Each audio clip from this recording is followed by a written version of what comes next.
Jika demikian, apakah masih ada alasan untuk bermegah? Tidak ada. Berdasarkan apa? Berdasarkan perbuatan? Tidak, melainkan berdasarkan iman. Inilah yang menjadi kunci kita. Moga-moga sepanjang hari ini kita sungguh-sungguh mampu dan dimampukan untuk punya iman yang mendalam. Iman yang sungguh-sungguh memampukan kita untuk berbuat kebaikan. Ketika kita berbuat kebaikan, ketika kita melihat kebaikan orang lain, jangan pernah kita menghalang-halangi dengan berbagai macam alasan, dengan berbagai macam hidden agenda yang ada di dalam hati kita. Moga-moga kita semua dimampukan untuk sungguh-sungguh masuk semakin mendalam, memperbaharui iman kita, sungguh-sungguh punya iman dengan hati yang sungguh-sungguh tulus di hadapan Tuhan. Bukan hati yang berdusta, bukan hati yang palsu. Kristus Yesus ditetapkan oleh Allah supaya darahnya menjadi tebusan bagi mereka yang percaya kepadanya. Dalam nama Bapa dan Putra dan Roh Kudus. Amin. Rahmat Tuhan kita Yesus Kristus, cinta kasih Allah dan persekutuan Roh Kudus selalu bersamamu dan bersama rohmu. Ibu bapak, saudara-saudari, teman-teman muda serta anak-anakku yang terkasih, selamat pagi semuanya. Pagi Romo. Pada kesempatan Ekaristi kita pada pagi hari ini, mari kita datang di hadirat Tuhan, mengucap syukur atas rahmat dan berkat serta karunia yang Tuhan berikan kepada kita, juga untuk kesempatan istirahat kita tadi malam, dan pagi ini kita bisa berjumpa di dalam perayaan syukur Ekaristi kita pada pagi hari ini.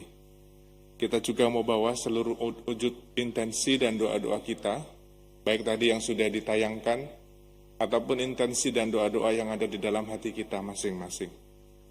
Mari kita satukan di dalam Ekaristi kita pada pagi hari ini, seraya kita juga menyesali segala dosa dan kelemahan kita di hadapan Tuhan, agar kita sungguh-sungguh dilayakkan untuk merayakan misteri yang suci ini. Tuhan Yesus Kristus, Engkau diutus untuk menyembuhkan orang yang remuk redam hatinya. Tuhan, kasihanilah kami. Engkau datang untuk memanggil orang yang berdosa. Kristus, kasihanilah kami. Engkau duduk di sebelah kanan Bapa sebagai pengantara kami. Tuhan, kasihanilah kami. Semoga Allah yang Maha Kuasa mengasihani kita, mengampuni dosa kita dan menghantar kita ke hidup yang kekal. Amin. Ibu bapak, saudara-saudari yang terkasih, teman-teman muda serta anak-anakku dimanapun kalian berada, kalau Anda, Bapak Ibu, saudara-saudari, pernah mendapatkan uang palsu. Jadi banyak ya beredar tahun-tahun berapa ya itu? Entah mungkin 90-an atau 2000-an. Dan mungkin sampai sekarang mungkin ada oknum-oknum tertentu yang menerbitkan uang-uang palsu. Dan secara acak mungkin kita pernah menerima uang palsu itu. Atau sebelum pandemi biasanya kalau kita berbelanja atau pergi ke pasar tradisional biasanya masih transaksinya menggunakan uang cash begitu ya. Lalu entah sebagai penjual, entah sebagai pembeli, terkadang kita bisa mendapatkan uang palsu. Kalau sekarang mungkin cashless ya, jadi segalanya sudah nggak pakai uang cash.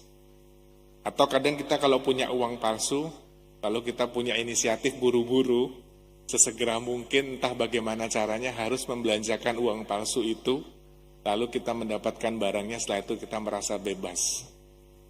Atau juga mungkin sebaliknya sebagai penjual menerima uang palsu itu, hati kita terkadang kecewa, sedih, karena uangnya ternyata ketahuan itu palsu dan tidak bisa digunakan. Itu baru uang. Atau mungkin barang-barang tertentu kita mendapatkan barang-barang yang dalam arti tertentu kita butuh yang original tetapi kita mendapatkan yang palsu. Atau Bahasa kerennya barangnya KW gitu ya. Ya kalau kita memang pencinta barang-barang KW ya nggak apa-apa. Tapi kalau misalnya kita sudah dengan segala upaya mencari sesuatu yang asli, original, tetapi kita mendapatkannya yang palsu, bisa dibayangkan ya bagaimana hati ini kecewa. Itu baru uang, baru barang. Sekarang kalau kita berjumpa dengan hati kita yang palsu bagaimana?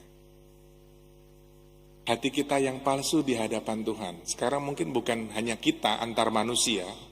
Mungkin kita pernah tertipu, mungkin kita pernah dapat gombalan yang palsu, ya kan? Janji-janji palsu. Tapi membayangkan Tuhan sendiri dengan ciptaannya begitu rupa, lalu punya hati yang palsu. Coba sekarang saya ingin mengajak Bapak Ibu Saudara-saudari membayangkannya. Tuhan Yesus berjumpa dengan kita umatnya manusia, mendapati kita sebagai manusia dengan hati yang palsu. Mungkin Tuhan Yesus pernah berkata, mungkin ya, jangan pernah ada dusta di antara kita.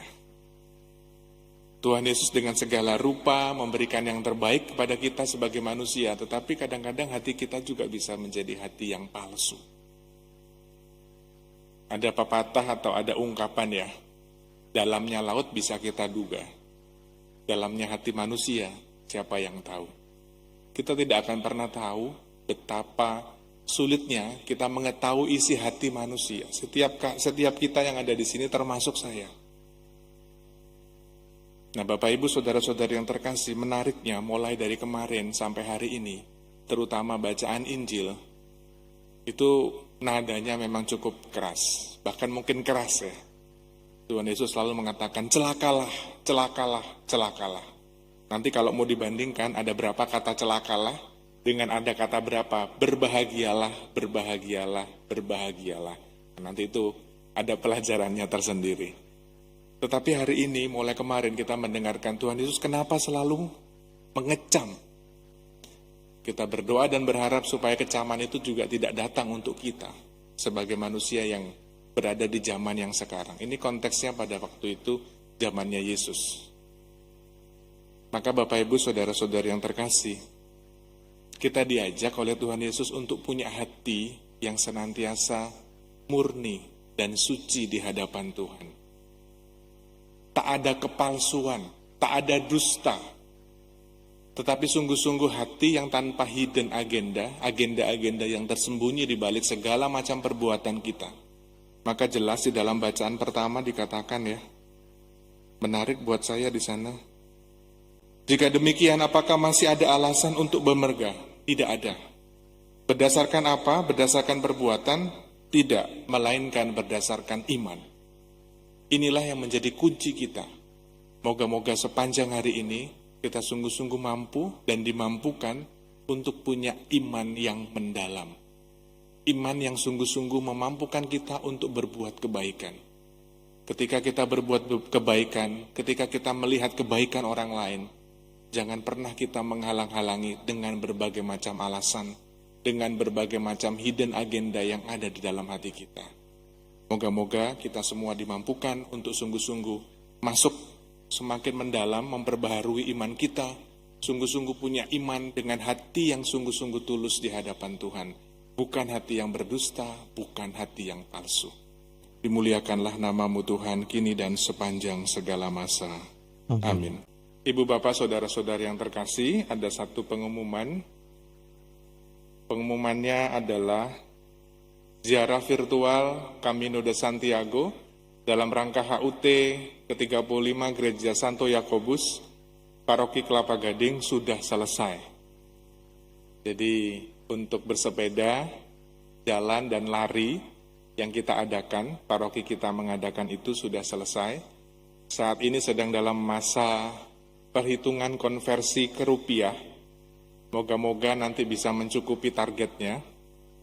Nanti kita akan mengumumkan perolehannya pada hari Minggu, misa di Yakobus maupun misa di Kim Taigon, bertepatan dengan Hari Pangan Sedunia kalau nggak salah.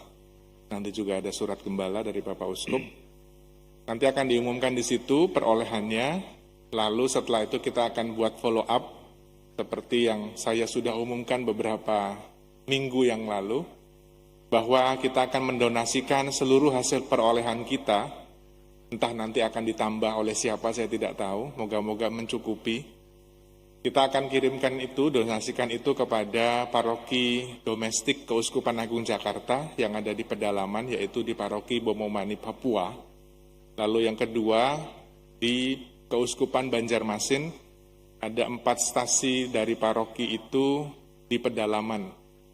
Yang kalau dari kota ke pedalaman itu kurang lebih sekitar 30 km. Kalau beruntung naik motor, kalau nggak beruntung jalan kaki untuk bisa sampai ke stasi itu. Dan mereka sedang membutuhkan untuk sarana pastoral di tempat itu. Terima kasih semuanya atas partisipasi Ibu Bapak, Saudara-saudari, karena dibuka untuk umum, baik yang umat paroki Kelapa Gading, ataupun juga umat di luar paroki Kelapa Gading. Terima kasih untuk semua partisipasinya. Nanti ada kenang-kenangan dari panitia untuk Anda semua yang berpartisipasi dan mengikuti lomba ziarah virtual ini. Bukan lomba sih sebetulnya ya, tetapi kita berolahraga, kita sehat, dan kita bisa menjadi berkat untuk sesama kita. Sekali lagi terima kasih dan semoga kita tetap berolahraga. Kan karena ziarah virtualnya selesai lalu kita selesai berolahraga. Mari kita teruskan kebiasaan baik kita tetap dengan menjaga protokol kesehatan. Terima kasih juga untuk kebersamaan kita dalam Ekaristi kita pada pagi hari ini. Terima kasih kepada para petugas liturgi yang membantu dan juga tim audiovisual. Semoga kita semua mendapatkan rahmat dan berkat Tuhan atas pelayanan kita. Mari kita menundukkan hati dan kepala kita di hadapan Tuhan memohon berkat Tuhan. Tuhan bersamamu dan bersama rohmu. Semoga kita semua orang-orang yang kita layani, orang-orang yang kita doakan dan kita kasihi, seluruh aktivitas kita, tugas karya dan pelayanan yang Tuhan percayakan kepada kita, senantiasa dilindungi, dibimbing dan diberkati oleh Allah yang Maha Kuasa, Bapa dan Putra dan Roh Kudus. Amin. Dengan ini perayaan kita sudah selesai. Syukur kepada Allah. Marilah kita pergi mewartakan kasih dan kebaikan Tuhan. Amin.